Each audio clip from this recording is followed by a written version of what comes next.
Со зголемувањето на даноците се удира по джебот на граѓаните, ќе се избркаат странските инвеститори, а незадоволни ќе бидат и домашните компании. Реагираат денеска од ВМРО ДПМН.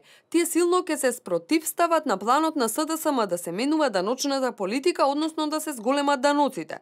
Во програмата на владата на СДСМ се вели дека ќе се воведе персонален данок на доход со две променливи стапки од 10 и 18%.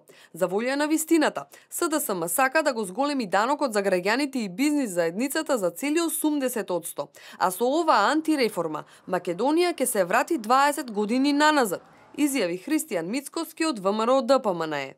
Да подсетиме дека во минатото Социјалдемократскиот сојуз и пред 2006 година има неуспешни обиди за зголемување на даноците со променлива стапка, и тоа 15, 18 и 24%, кои се покажаа како кобни и ја втурнаа во пропаст македонската економија.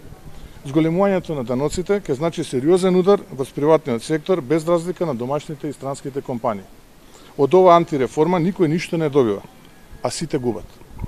Ке се намали интересот на инвестирање во државата, ќе паднеме длабоко на дното на листата на Doing Business, домашните компании ќе бидат неконкурентни поради зголемените трошоци, па ќе бидат принудени да ги намалат инвестициите, а со тоа и бројот на ефективни работни места. Се тоа ќе резултира со енормно намален економски раст.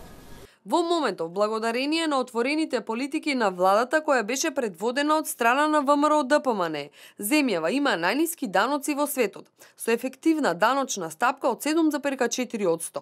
Мицкоски изјави дека граѓаните не очекуваат зголемени даноци, туку реализирање на ветувањата кои СДСМ ги даде пред изборната кампања.